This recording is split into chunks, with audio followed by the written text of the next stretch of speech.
Hello, everyone. Today we are with teacher Aaron. We are with him. He's in Mexico. I'm in Ireland. That's the good thing about social media. So we are running on YouTube. We are running here on Instagram, TikTok. So you guys might tune in on YouTube if you want. So teacher Aaron, how are you keeping today? How are you? I am having an incredible day. Thank you, Prof. Hernan, for having me here today. It is a great pleasure. It is a great pleasure to be here with your community, and I hope I can teach different things today. So yeah, we're gonna have a good time right now. Oh, yes, sure, surely we will. Okay, very good, teacher. Before we start with this interview or with this chat, it's not even an interview. I would love if if you told us how did you become a teacher? Why teaching English? Why, Yeah. especially in Well, Mexico? Why? to be honest, I never thought I would become an English teacher because when I was in high school, English was very difficult for me. I have told this story to my community, but I was bad. I was really bad at English. I didn't understand anything when I was in high school. Teachers were terrible for me. So yeah, I never thought I would become an English teacher, but there was an experience that taught me that learning English and teaching English was different from what I thought. I used to think that English was only for intelligent people or for those who have the attitude to learn it. And yeah, that's true. Having the attitude is really important. But um, when I was in high school, I was bad at it. But I met a person who changed this idea. He was a person who participates in championships about learning fast, memorizing words, memorizing numbers, and he had the capability to learn a lot of things really fast. And he told me that learning English was very easy, that all that I have been taught was chafa. Basically, the word was chafa. It is a word in Spanish, but that word changed the way I thought about English. Like all what you have been taught is wrong. Grammar is wrong, and some things are wrong about what you have been taught. You can memorize faster, you can acquire a language faster, and you can do a lot of things faster and easier than you have been taught. It's more about the mindset you have, and it's more about the the tools, the system you are using. I never learned anything for 9 years. I didn't even understand verb to be. And then when I learned on my own, I could carry out conversations in 2 years by myself. So I changed my mindset, but I also changed the system I used to use. I learned the technique with which I was able to memorize words very fast. And I learned grammar differently from what I used to study at school. First, I learned English by myself. It was very difficult sometimes, but I really enjoyed it. I enjoyed learning English. I enjoyed it because of different YouTube channels I saw, I discovered. And then I realized that I wanted to do it because I stopped studying. I stopped going to school when I was like 16 years old. I left school very young, and I had different jobs. And then I was like, because of pandemics, I lost my job, so I had to do different. I had to do something different. For 3 months, I didn't know what to do, and then I was like, okay, well, I have an English level, so I guess that I could start teaching English to some people. I never thought this would happen, but after 3 years, I'm still here and I have improved my Oh, nice. abilities about English, and Okay. it has been a great experience. I really love teaching. I have learned different things. I love talking to people and changing the way they learn, because that's what happened to me. I changed my mindset. I changed something that I like to call sintonía de aprendizaje. I guess it is learning syntony. I like to call that sintonía de aprendizaje, the way you interact with English. Because some people think like something when you mention learning English, some people think of grammar books or grammar audios that they don't understand, which is what I used to think about English. And when I changed this sintonía de aprendizaje, I learned English faster. So I like to teach grammar, but not only to teach it, but to change this sintonía de aprendizaje, learning syntony, and that has helped me a lot to teach English. All right, very good. But that's an interesting story. Okay, so Jacqueline just tuned in with us. She's asking, where are you from? He is from Mexico. What part of Mexico are you from? Aaron. I'm from Mexico City. Oh, Mexico City, from the capital. All right, very good. Yeah. Okay, so well, that's a really good story. So you started 3 years ago. Did you start with your Facebook page 3 years ago, like from zero, from Yeah, scratch? that's the first thing I did. I started with my Facebook page, and then I opened an Instagram account, then I opened my YouTube channel, then my TikTok account, And and you do everything online. yeah, everything is online. Actually, this year I want to become an English teacher. Well, I want to get certified because that's very important for teaching. I think that that's very important because I have to say it. I consider myself as a young entrepreneur. I'm just an entrepreneur who wanted to teach English, but I want to take this seriously. Okay. And yeah, I will become a certified English soon. Very good, very good. I'm glad to hear that. Well, welcome on board. Okay, Aaron, very good. So I guess you could describe then your approach, like what's your approach to teaching English as a second language? What's the key or the key ingredient you put into your teaching? What can you tell us about that? The most important thing, I guess, for achieving anything is passion. You must have passion if you really want to get incredible results, because you will see everyday students that say, I hate my teacher because this teacher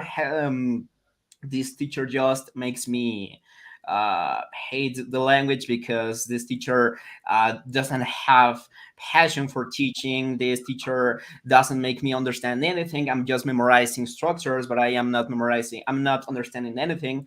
So it's very important to have passion for teaching, and also to have or to want to improve systems, to improve explanations.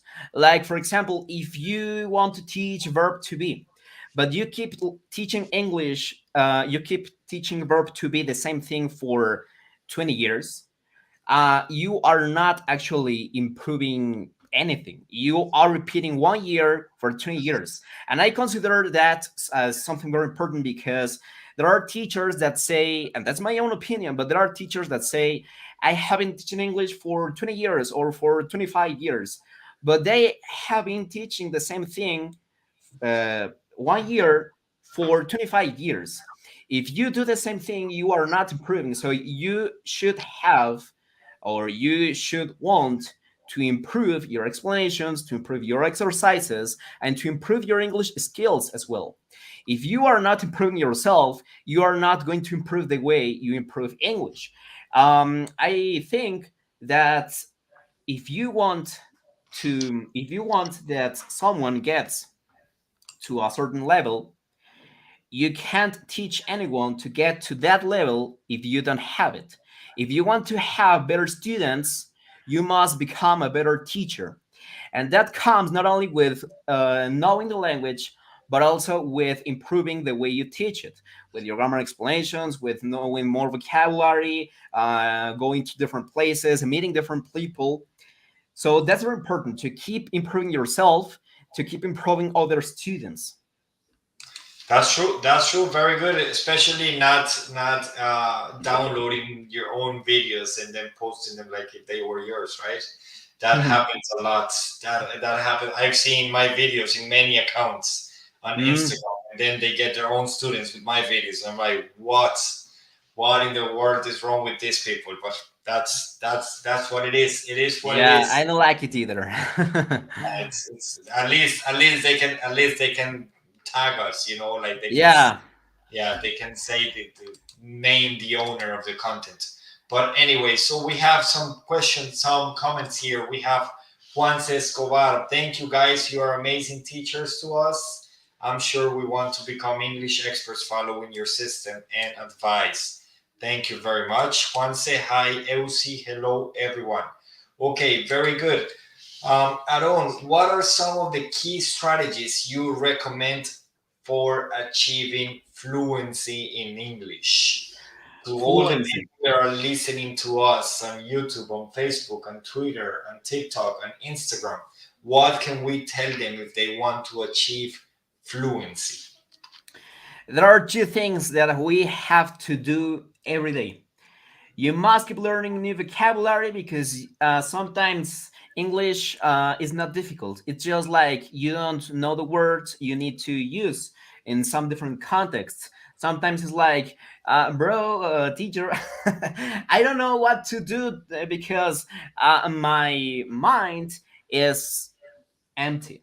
I can't say anything. I am speechless when I have to speak. And that's in part because you don't know enough words. You must learn more words if you want to get fluent.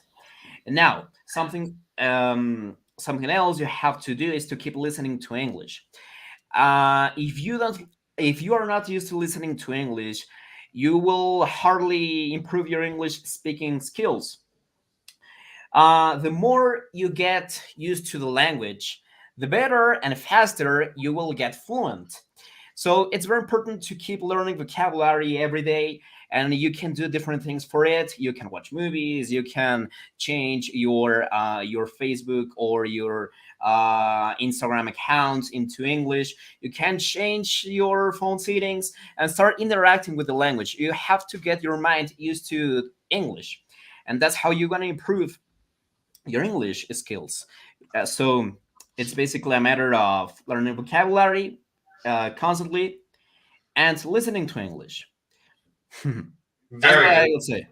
And Very also good. practicing because sometimes we know a lot of things. There are also people who say, I know grammar, I know vocabulary, but they are not bringing out what they know. That's also important. Maybe it's more a matter of listening and getting used to the language. But if you never speak, that's what's important. If you never speak, if you just if you just complain about not being able to speak the language, but you never practice, well, that's ridiculous. You will never be able to do it. So there are different things for it, for practicing speaking. What I recommend is to ask yourself questions. That's how I improved my English. Some people think that if they don't have a partner to practice with, they will never be able to practice, and that's not true. You can practice with yourself. You can ask yourself questions, like basic questions such as what did I do today, or what I would like to do tomorrow, or what I would do if this happened.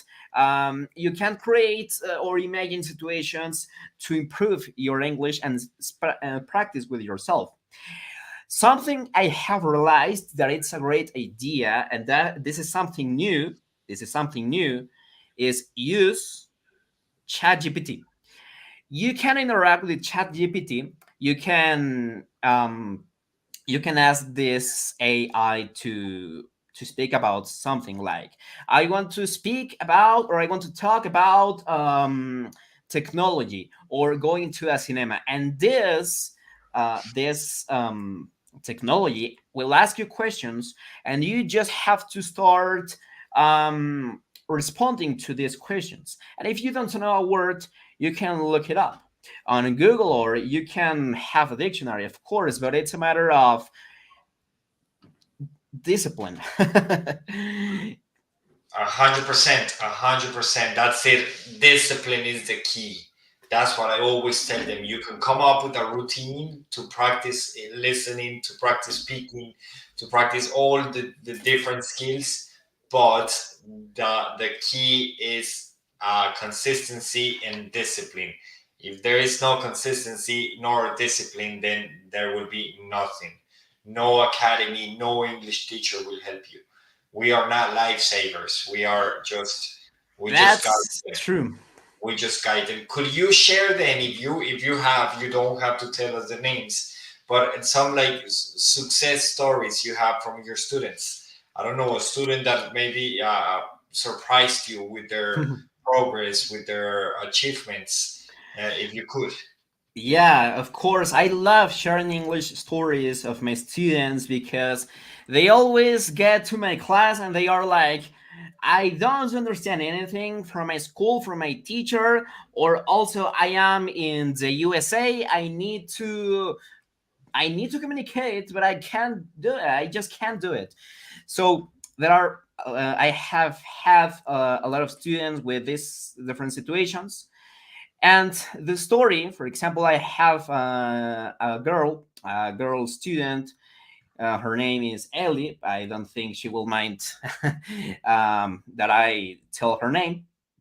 Her name is Ellie. She is from New York, and I met her like 2 years ago. She wasn't able to say anything. She wasn't even understanding anything from her school, and the first thing I do with my students is not to teach English. Actually, I have a course in which I change their mindset first about what they think about English. Because, as I mentioned a few minutes ago, some students are familiar with the language as grammar rules, grammar books, grammar teachers, but they are not comfortable with it. So um, the first thing I do with my students is to change the way they have been learning the language. I'm sorry, give me a sec. I will open my window because I have a cat and she wants to. Oh, I I'm see sorry. it. Yeah. Okay, so yeah, first I change the way they have been doing this. I teach them a technique with which they can learn, well, memorize in words faster. And with this system, with this vocabulary system, and with my own grammar system, with my own grammar teaching system, she was able to understand English faster, to understand stories, to understand text, to understand when someone was speaking to her. And then she started to practice with simple sentences. She spoke to herself to practice, and she started with basic sentences, basic questions, and step by step she started to literally open her mouth and saying words. That's what she did. And it's a great story that I like to tell because at first she was hesitant about buying the course. She didn't know if she was able to do it because she had bought different courses. None of them was useful for her. And after 2 years, she is able to communicate without much problem. She is still learning. She still has to improve her abilities, but she is speaking English now. She just have to learn more words or to travel to different places to understand more accents, different accents. But she is doing it great. I You have never. also a student from, I think he's from Ecuador, and it is a similar case. He wasn't able to understand anything about grammar. He used to forget all the words he was learning, and with this technique he learned more words easier. And also with this grammar system that I give to my students, he was able to understand grammar faster and also read texts, read ads on different places. He was able to understand English better. And I love his story because he, at first, he was like, man, I am not understanding anything even from this course, but with discipline he attended my classes like for 8 or 9 months, and after this period of time he started to understand. It was a little bit ridiculous because we could think like he wasn't understanding anything, but he was actually improving his skills. It's just that he didn't even know he was improving his skills. After a few months he realized that he knew more words, he knew more vocabulary, he knew more grammar sentences, and he was able to understand more. And then he started to communicate a little bit with other students, with myself as well. And I love to tell about it. Very good, very good. Yes, that's some language acquisition there. We don't know the way we acquire the language, but then we just end up talking and It speaking just it. happens. It just happens out of nowhere. The natural approach, some call it. All right, very good. That's very good to hear them success stories. How do you address the diverse language backgrounds of your students when teaching English? And how do you? I think I can talk about these two. I can ask these two questions together. And how do you incorporate the culture of English speaking countries into your teaching approach? I think that the cultures of the different countries is very important, not only for learning the language, but also um, to know who you are going to be interacting with. Um, in this case, in terms of their backgrounds, that's why I have like a previous course in which I try to change the way they have been interacting with English. Like you are used to thinking of English as it is complicated, pronunciation is complicated, everything is complicated, and I always forget words because it is I don't think this is completely true. It is true that we need to make an effort to get fluency, but some things in my own opinion is not they are not completely true.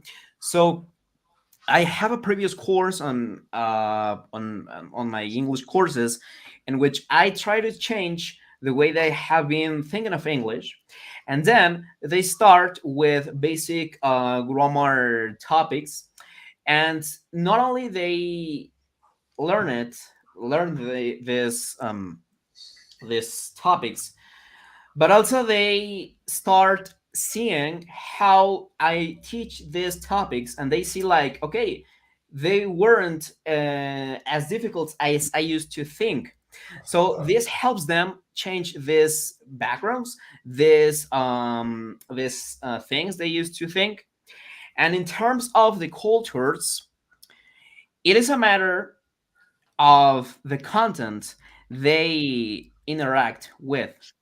I give them stories, give them stories, give them audios, give them videos, so that they can discover how American people, in my case, I teach American English, how American people live every day, how they take the subway, or how they order coffee, or how they go to a museum, what kind of things they say.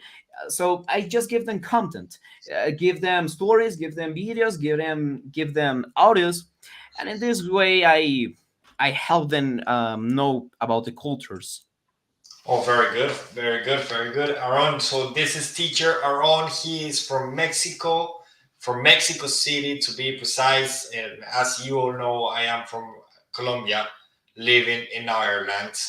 Aaron, what are some common mistakes you have identified on your or misconceptions about the language on your students? What can you tell us about that? Like some repeated or some frequent mistakes. on There your are like there are a lot patterns? of these. There are a lot of these mistakes.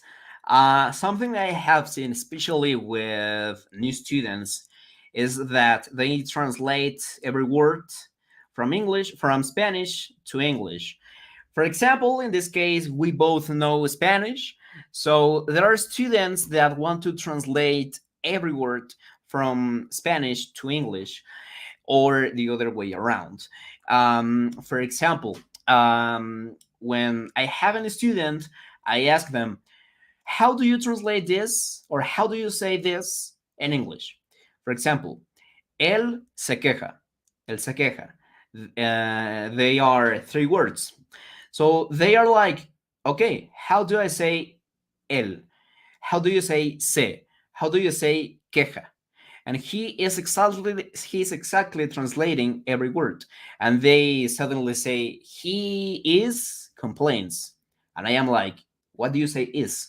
Because and he says because is like say. So it's like no. In this case, we don't use is because we have to say he complains, él se queja. And something that happens, and I guess you will ask me this question about translating every words. Why do people do this? It's not because it's not because English is difficult. It's because how they have been learning English. Something I have realized is that a lot of teachers teach English structures in a way that I don't really like because students are not understanding everything or anything. They are just memorizing those structures, and they when they want to speak, they are trying to think of every word. But since are not understanding how English works, they they end up thinking of the message in Spanish and then they translate it into English. So something that is very important is to teach English differently so that English students can really understand how English works, and then they will gradually be able to think in the language. But they will not be able to think of the language if they are not understanding how it works. And this starts with the teacher, how the teacher teach the language. So some people translate every word. I have had a student, and his case was that I have a story here. It was his case. I have to read this story, but first I translate every word from English to Spanish, and then I think of the message in Spanish. In And this Spanish. was very frustrating. This is very frustrating because you will it's just very frustrating. This is not how we have to understand English.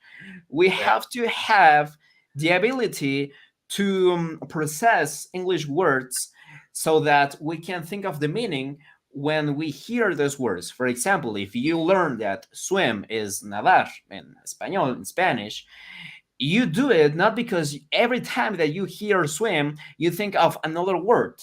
Nadar. No. You do it because every time you hear swim, you think of the same thing like when you hear nadar. And yeah, this way, you start understanding and learning different words. And then, as you keep reading, for example, reading basic stories, you gradually start realizing and seeing how English works. It is a matter of how you learn vocabulary, and also it's a matter of how you learn grammar structures. If you start discovering how English works, but if you have a system that only makes you memorize structures and grammar tenses, their uses, but you don't understand why, so that's a huge mistake. And I can say it by my own experience because I used to do that. I used to look for words on Google Translate, and it was very difficult for me to understand why a message was relating differently from English to Spanish. Like, why is this word this and why is this word this other one? It was pretty difficult. But when I started to understand English directly without any need of Spanish, I was able to understand English faster and to stop translating. But yeah, as you mentioned, this is something that happens with time. Uh, Naturally, yes, yes, it this is happens something that happens naturally. with time. Yeah, Yeah, the but translation. sometimes I'm The, sorry, I'm sorry, but yeah, sometimes this also happens because of the methodology we use, because we are not understanding the language. We are just translating every word. Some people ask me, what does the word don't mean in Spanish?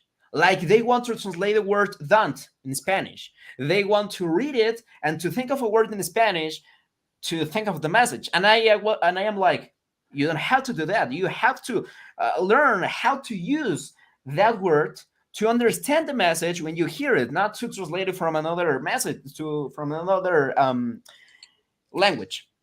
yes, 100%. So it is because of the methodology how English is taught, but it's also with time.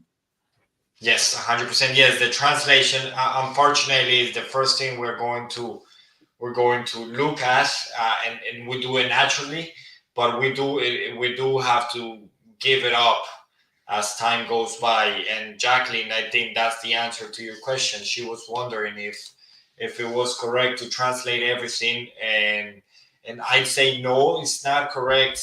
It's what we do, unfortunately, and uh, but it's not the correct thing, all right, because also not everything is translatable.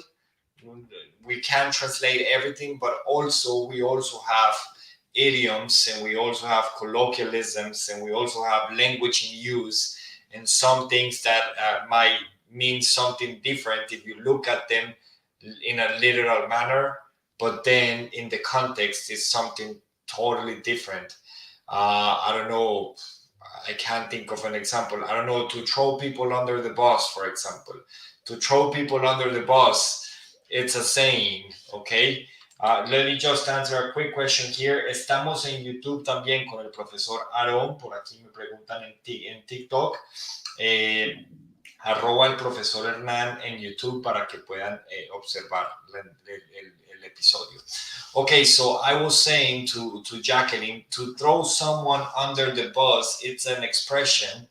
And if we think about it in Spanish, vamos a decir, uy, tirar a alguien debajo de un autobús, lo vamos a matar, se va a suicidar.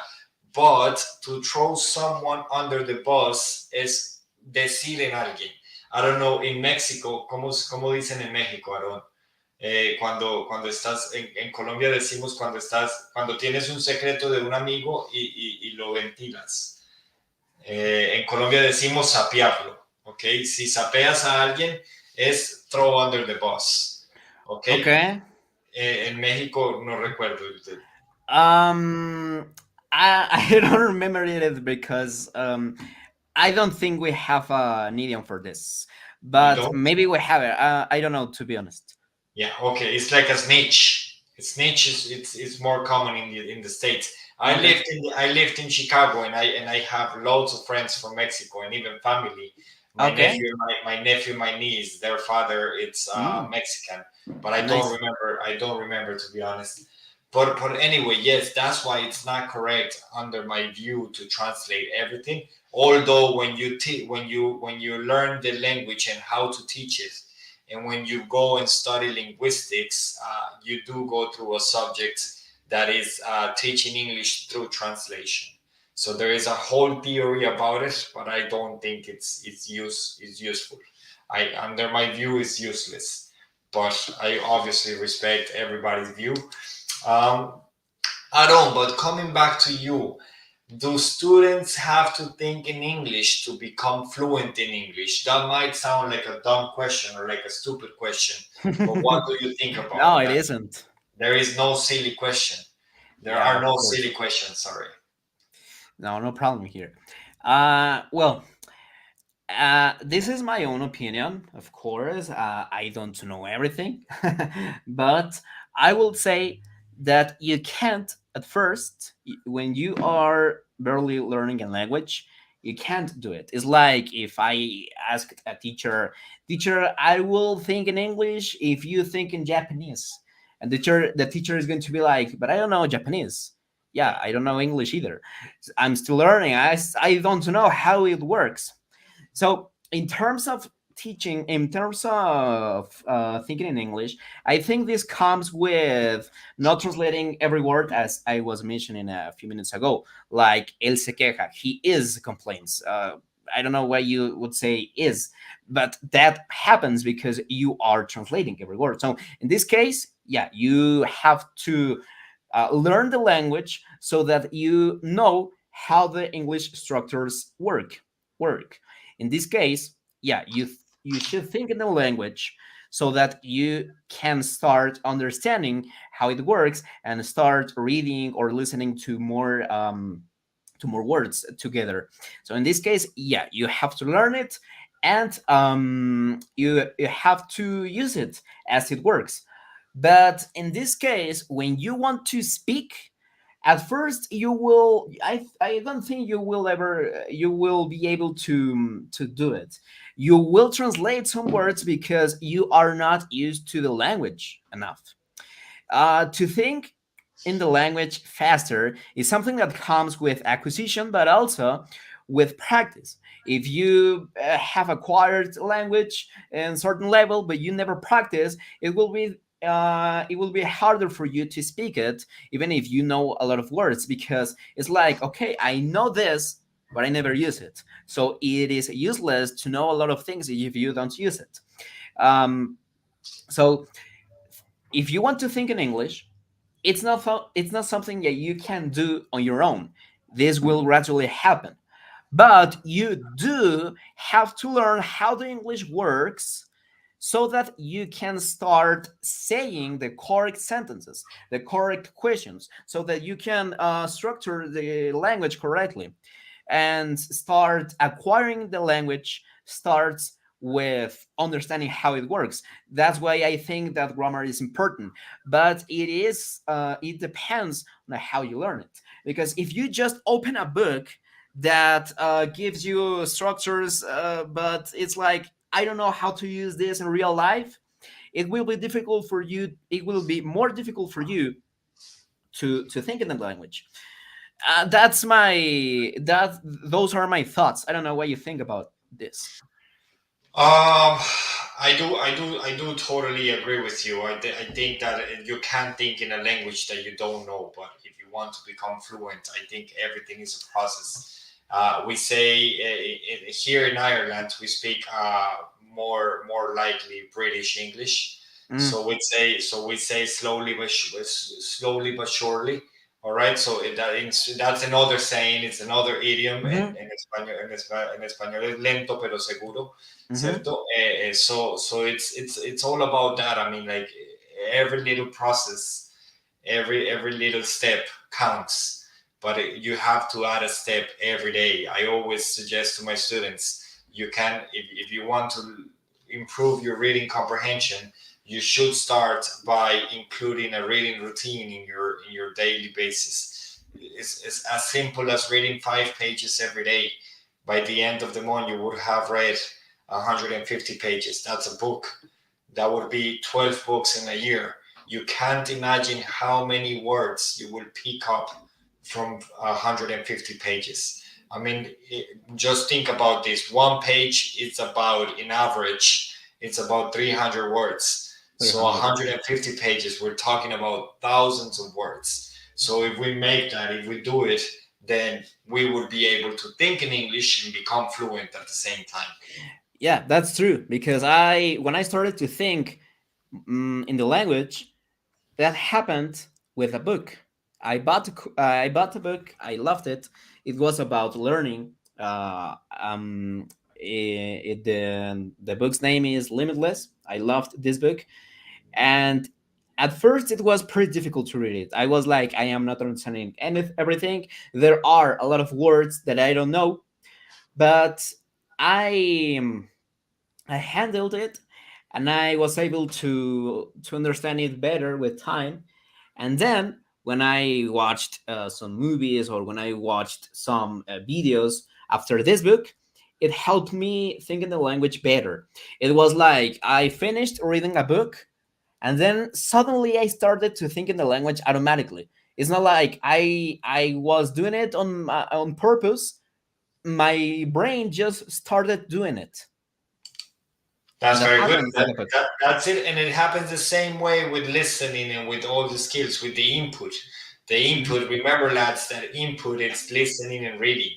All right, Aaron, I am going to move on to my section. I have a section on this podcast in Spanish Okay. because I love my students and your students as well if they will eventually see the video or watch the video. I love when they notice that we're able to speak both languages and communicate Okay. even without being native. So the question is, do you think that um, do you think that it's a better or do you believe that a native English speaker hace mejor a un maestro? Es decir, ¿crees que el maestro tiene que ser native? Tú has tenido, a ver, tú tuviste profesores de inglés porque obviamente eh, tu primera lengua es el español, igual yo aprendí inglés porque me fui a vivir a Estados Unidos a los 10 años, pero tuve profesores de inglés, entonces yo creo que estamos en la capacidad de responder. ¿Qué opinas? Eh, Claro, desde la experiencia propia, ¿no? De cada quien. ¿Tiene que ser nativo el profesor? Bueno, esto lo digo con todo el respeto del mundo, pero para mí es una pendejada pensar así. Tal cual. O sea, yo no creo que un maestro nativo sea mejor que alguien no nativo. Yo creo que lo que te hace un buen maestro más bien es qué tan bueno eres para que un alumno te entienda y qué tan bueno eres para que un alumno le guste lo que haces. Eso es lo que hace que seas un buen maestro. Y como tal, tampoco es como que sea mejor un nativo o un no nativo, es más bien la preparación del maestro, la vocación y las herramientas que utiliza, cómo se relaciona con sus estudiantes. Muchas personas, y yo lo he notado, sí dicen, pues es que si no es nativo no es tan bueno o cosas así, es como de no. Ahora, hay un caso donde sí considero que es mejor un nativo, que es para el momento de la pronunciación, en un nivel ya más avanzado. En un nivel básico creo que incluso también un hispanohablante lo puede enseñar. Yo aprendí de hispanohablantes al principio. Obviamente ya en un nivel más alto, sí es como que tienes que escuchar nativos, pero no necesariamente tiene que hacer a veces como de un maestro, puede ser incluso simplemente de escuchar el idioma y si tú eres lo suficientemente observador, tú puedes también aprender de eso. Pero bueno, si quieres que alguien te corrija en pronunciación, puede ser mejor un maestro nativo. Pero para lo más importante, que es el entendimiento del idioma, disfrutarlo y entender, bueno, entenderlo y la comunicación, yo no lo considero necesario. Perfecto, muy bien, muchas gracias. Ya escucharon la opinión del profe Aarón. Recuerden que estamos en este espacio en el que nos reunimos con personas que hablan inglés y pretendemos traer a ustedes una información, un contenido de valor en inglés para que además tengan la oportunidad de hacer listening comprehension practice. ¿Ok? Pero lo más importante de este espacio, y por eso siempre trato de que los invitados no sean nativos, es que miren que no hay necesidad de ser nativos para poder hablar inglés. Hemos hablado inglés durante 40 minutos, van 43 minutos de entrevista y llevamos, creería yo que exagerando, 2 minutos hablando español. And that's it, we're not going to speak Spanish anymore, we're speaking English. Ok. So I just wanted everybody to see and to listen and to hear that we are both Spanish speakers, but we can also speak English with no hassle, with no bother. All right. And he's able to understand, and I'm able to understand. And of course, we might have some pronunciation mistakes. Of course, but that does not interrupt communication. And the purpose of a language is to communicate. If you're able to deliver the message, but you're also able to understand the message, then you're there. Bingo. All right. Because and why do I give an emphasis on this? Because people are just shy and they're blocked and they Mm, think that they have to speak like a native, but you won't be able to speak like a native if you're not native. That's easy. All right. If you are, I don't know, 20, 18, 10, whatever age you are, and you're not a native English speaker, so you won't be able to pick up that accent because it's not only the accent, it's also the cultural background, and it's also all this natural language. So that's my thought. Okay, Aaron. So what types of resources? We are coming to the end now. We have about 10 more minutes left, Okay. but I want you to give us two things. Number one, how can people follow you and how can they find you on different social media? And number two, this is the question now.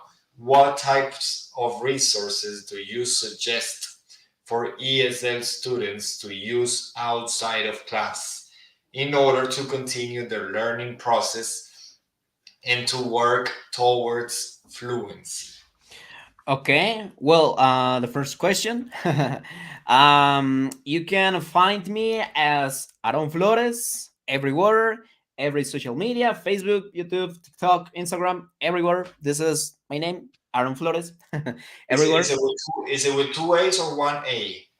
with one A. Actually, the correct name is with two A's, but my name it is with one A. Flores with S, right?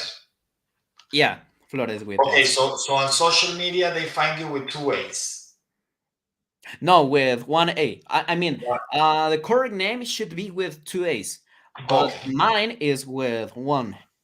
perfect. All right, lads. So here we are. This is teacher Aaron. You can follow him, obviously, because he also has unbelievable material. Okay.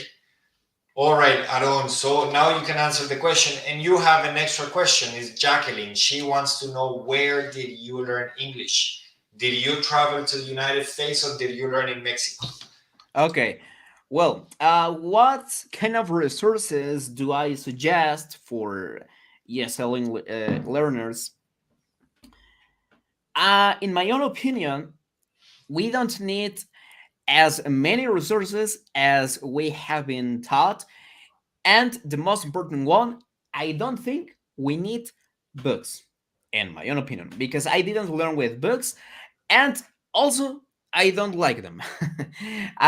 In my own experience, I have discovered that you have to learn what is your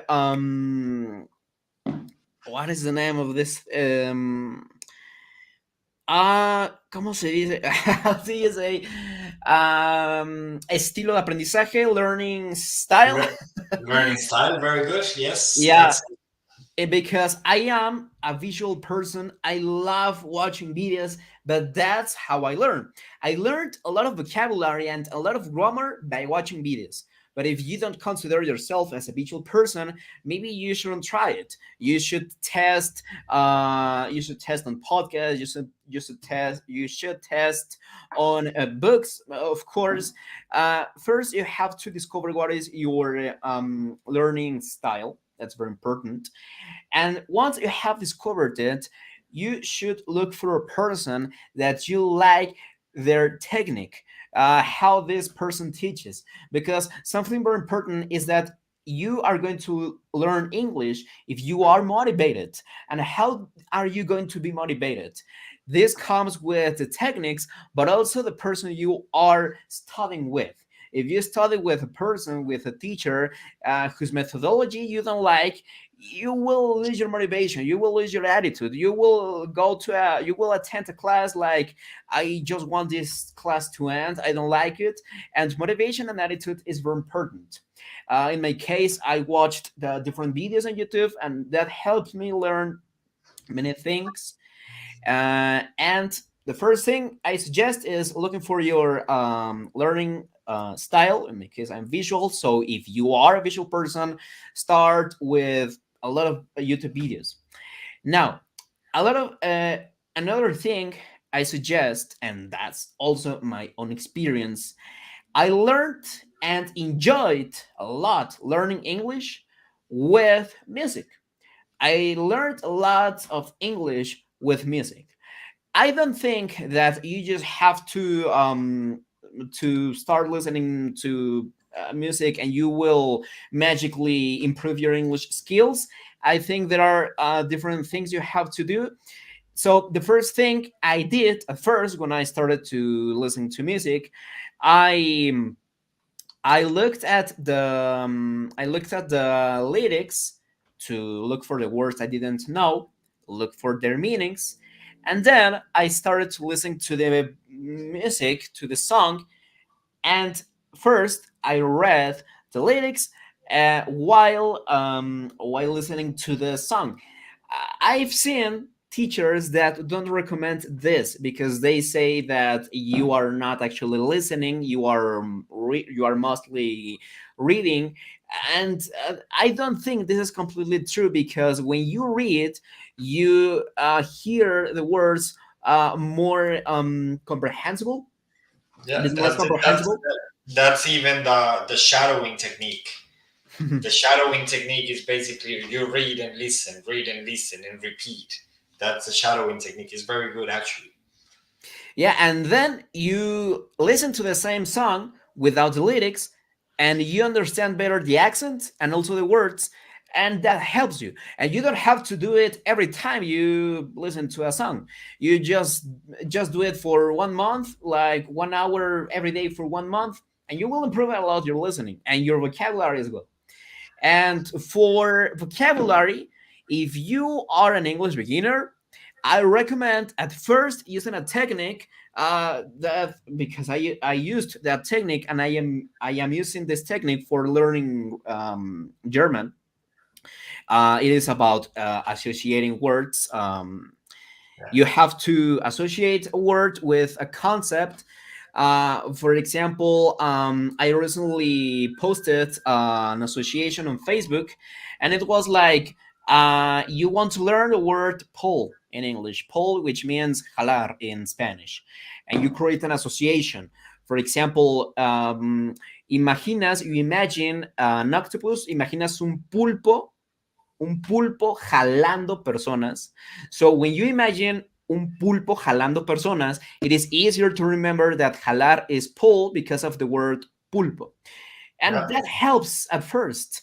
If you associate words at first, the first, I don't know, 200 or 300 words, that will help you remember more words and start reading, start studying basic topics, and start reading basic stories. And that's how you're going to start um, looking at the language. All right, very good, very good. So you've heard the advice from teacher Aaron. Reading aloud is excellent. That's what Yeah, Eusi said.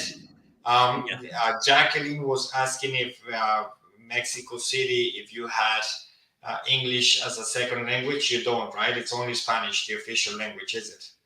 yeah. Yeah. All right, Yeah, and perfect. reading aloud is real amazing. That helped me with my pronunciation and fluency. I also Fluency. recommend it. Yeah, and also improves your vocabulary.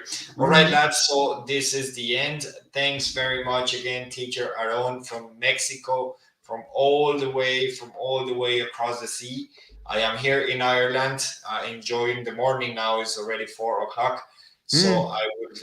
I would say a big thanks for tuning in, and I hope you have learned some new words and you have understood the both accents and all the content and the information we wanted to share today.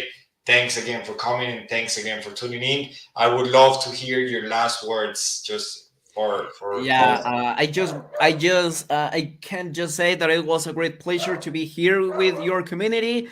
I'm sorry for that barking dog. But yeah, it was great to be here, and I hope to have you in my own community as well. Anytime, One of these days. anytime, of course. Yes, it'll be a pleasure, of course. All Well, right.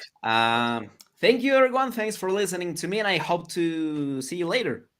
Of course, follow him. Remember, follow him at Aron. I think I shared it. Yes, it's here. Aron Flores. Okay.